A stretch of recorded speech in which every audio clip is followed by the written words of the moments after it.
만여 명의 숭고한 뜻이 탄두로 자리 잡고 있기 때문에 끝까지 2시간 함께 해주시고요. 저희들이 탄두입니다. 화약 몸통 그리고 일반 촛불 병사들 늘 저희가 이끌어가고 앞에 선도 투쟁하겠습니다.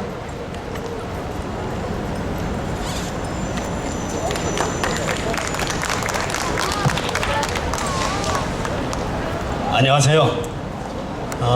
먼저 세월호 희생자 영령 앞에 죄송하다라는 말씀부터 드립니다.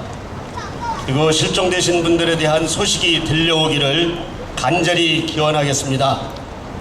유가족 여러분에게 죄송하다라고 하는 말씀으로 위로를 대신하고자 합니다.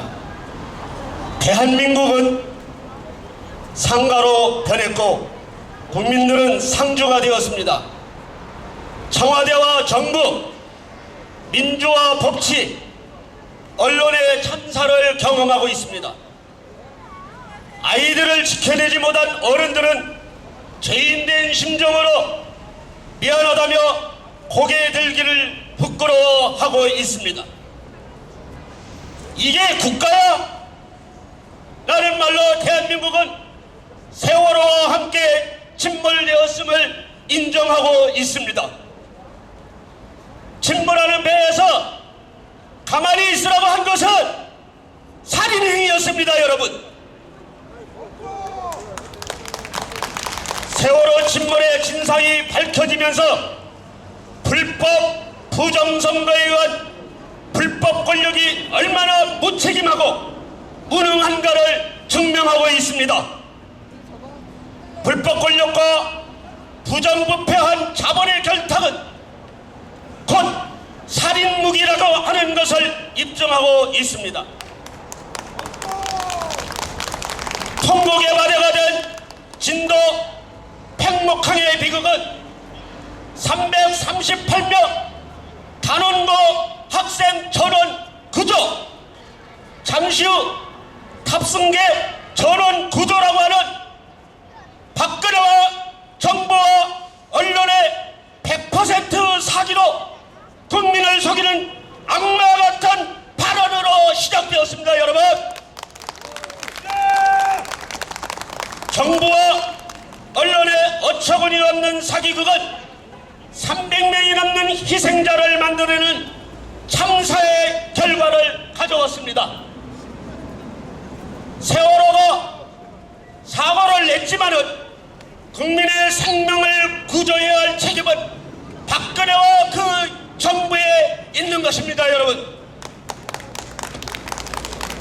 1초가 아까운 구조 시간에 피를 토하고 있는 유족들의 절규를 외면한 박근혜를 비롯한 책임자들의 도망가기 바쁜 그런 비겁한 행태에 국민들은 분노하고 있는 것입니다, 여러분.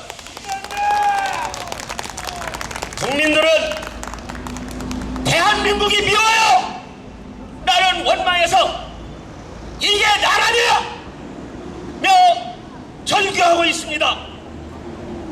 주인인 실종자 가족들이 모세민 박근혜 앞에서 무릎을 꿇고 내 아이가 저 차가운 바닷속에 있으니 살려달라고 애원하는 장면을 여러분들 보셨을 겁니다. 살려달라고 하는 통곡의 애원은 허사가 되었습니다, 여러분. 눈에 넣어도 아프지 않다라는 엄마의 목숨보다 더 소중하게 여기는 아이들은 싸늘한 시신으로 엄마 품에 돌아왔습니다. 엄마들은 그 자식을 가슴에 묻었습니다. 아직도 돌아오지 못하고 있는 많은 희생자가 있습니다. 국민들은 외쳤습니다. 박근혜, 당신이 대통령이 아니어야 하는 이유를 얘기하겠다라고. 박근혜가 책임지라고. 박근혜는 물러나라라고 절규하고 있습니다. 이 절규에 담긴 뜻은 한 점 거짓말이 없이 진상규명을 하고 철저하게 책임자를 처벌하고 제도 개선을 하지 않으면 이 대한민국은 세월호 함께 침몰한 대한민국은 단 한 발짝도 앞으로 나갈 수가 없다라는 것을 의미하는 것입니다. 여러분, 국민들은 수도 없이 이런 국민의 희생이 반복되고 있는 것을 단절해야 하겠다라는 각오를 하고 있습니다. 진실규명을 통해 지구 끝까지라도 가서 책임자를 처벌해야 하겠다라는 의지를 보이고 있는 것입니다. 허수아비 국무총리의 사태로 입마감을 하려 했지만 책임지겠다라고 하는 국무총리, 장례비를 보상금에서 정산한다라는 내용을 유족들에게 전하라는 인면소심의 발언을 들으면서 국민들은 절망했습니다. 분노한 국민들이 박근혜의 조화를 치우자 교육부 장관이라는 자가 박근혜 조화 지킴이를 명령했다고 합니다. 장관이 울부짖는 유족들이 있는 곳에서 라면 먹는 것이 발견되어 언론에 보도되자 청와대 대변인이 라면에 계란을 넣어 먹은 것도 아닌데 뭐 그렇게 난리를 피느냐고 하는 수준 이하의 발언을 하였습니다. 이런 사람들이 대통령, 국무총리, 장관, 청와대 대변인인데 국민들이 다 무엇을 기대할 수 있겠습니까, 여러분? 진실 보도를 통해서 국민의 생명을 지키려 할 언론은 박근혜 시련 노릇에 경쟁하며 박근혜 지킴이로 전락한 흉기로 변했습니다. 국민들은, 기자들은 자식이나 조카 또는 동생도 없는 고아냐? 이렇게 어떻게 이럴 수가 있느냐고 가슴을 치며 통곡했습니다. 기자들은 이런 희생자 유족들과 슬픔을 함께하는 국민들을 철저히 외면했습니다. 왜곡 보도에 분노한 국민들은 기자와 쓰레기를 합성한 언어 기레기라는 말로 분노를 표출했습니다. 300여 명의 희생자를 내고서야 언론에서 반성이 나왔습니다. MBC 기자 121명은 세월호 기사를 받아쓰게 했다.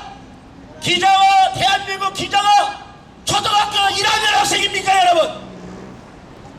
부끄럽다. 보도 참사였다. 참사를 막지 못한 책임을 통감하며 가슴을 치며 머리를 숙인다.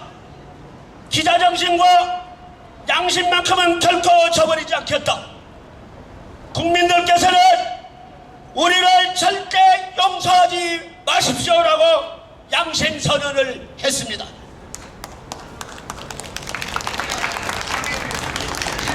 KBS는 오늘도 보도국장의 양심선언이 이어지고 있습니다.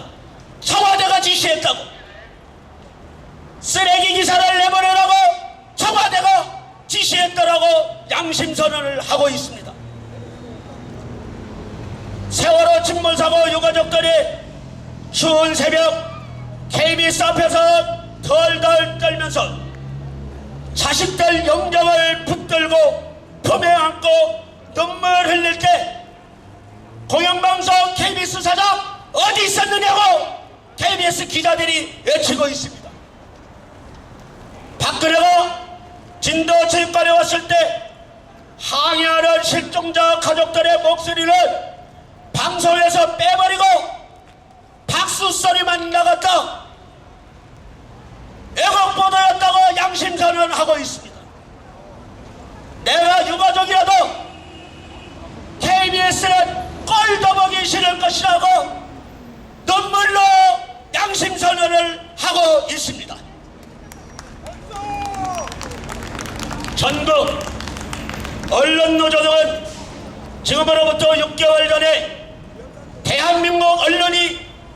약간도 위기에 처했다.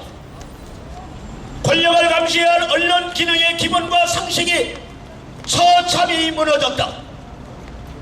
민주주의 파괴를 똑똑히 목격하고도 무시와 상식이 처참히 무너졌다. 민주주의 파괴를 똑똑히 목격하고 외면했던 그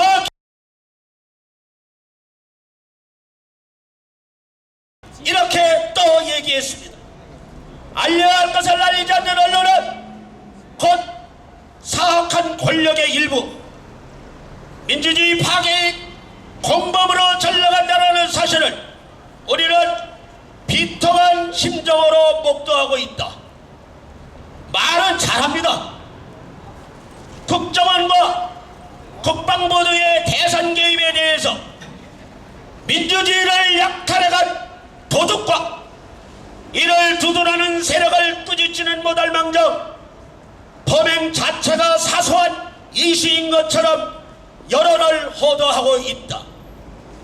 오히려 이를 은폐하고 사태의 본질을 희석시키려는 정권의 야비한 시도에는 충실히 응답하고 있다며 활동만 하지 않으면서 말들만 잘했던 일들의 6개월 전에도 똑같이 있었습니다.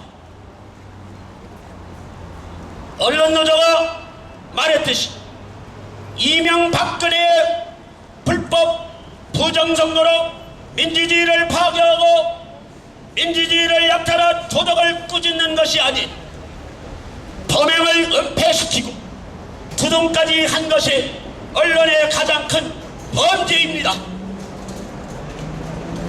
54년 전 3월 15일 독재자 이승만은 대통령 당선을 위해서 1년 전부터 준비했던 불법 부정선거의 역량을 엄청 발휘하였습니다.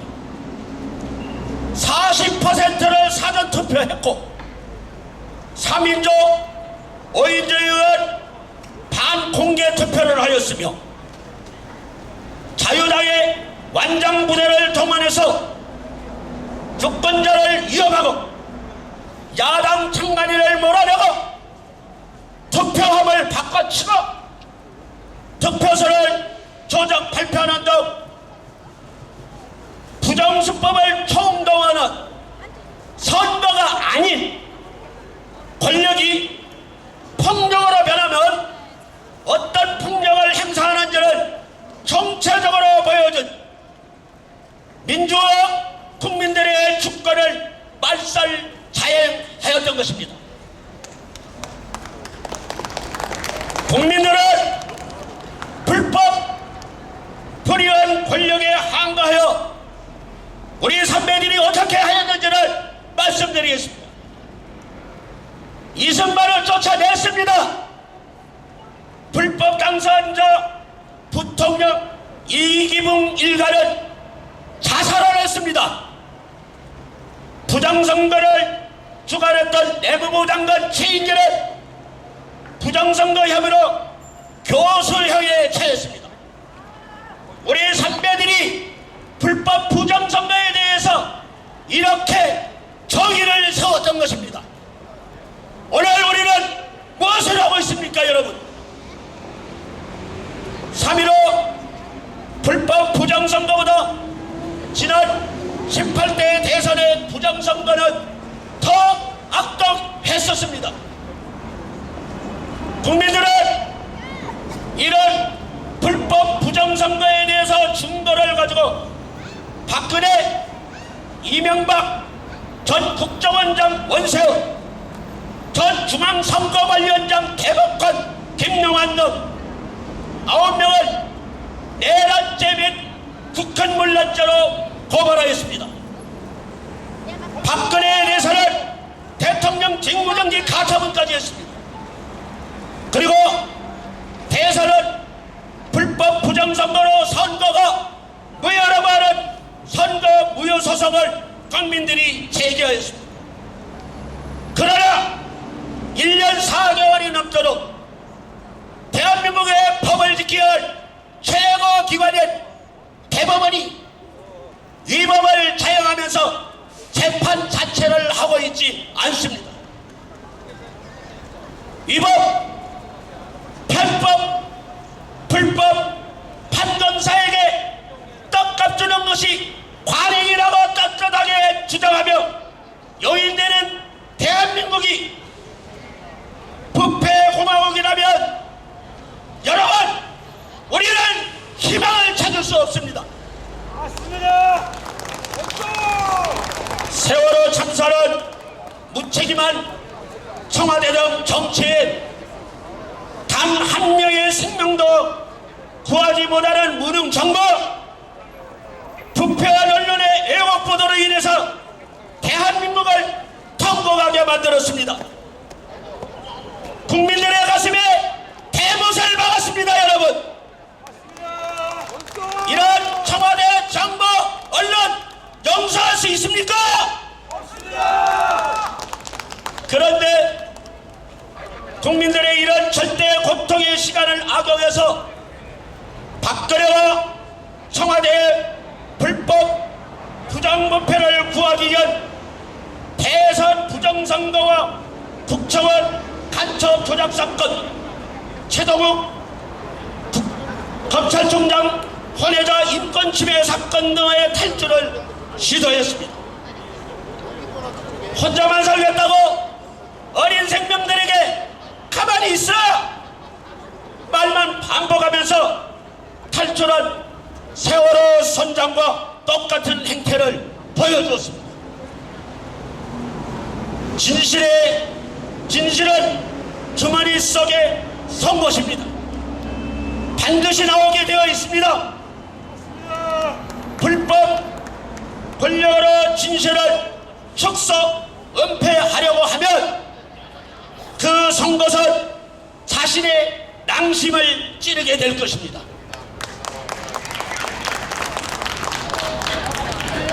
불법 권력, 부패한 돈, 부정 공권력 등에 침묵하는 도덕 불감증이 관행으로 용납되는 우리 사회가 사망 선고를 받기 전에 마지막 경고를 준 것이 죄송하지만 세월호 참사라는 생각도 들었습니다.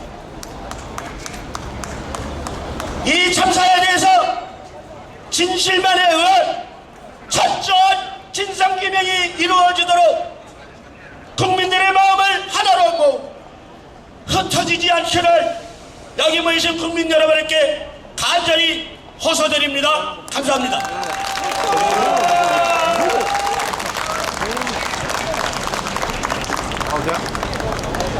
아니 근데 송태근 박사님 연세가 이제 50 되셨거든요. 근데 30살보다 더 쩌렁쩌렁 하시네요.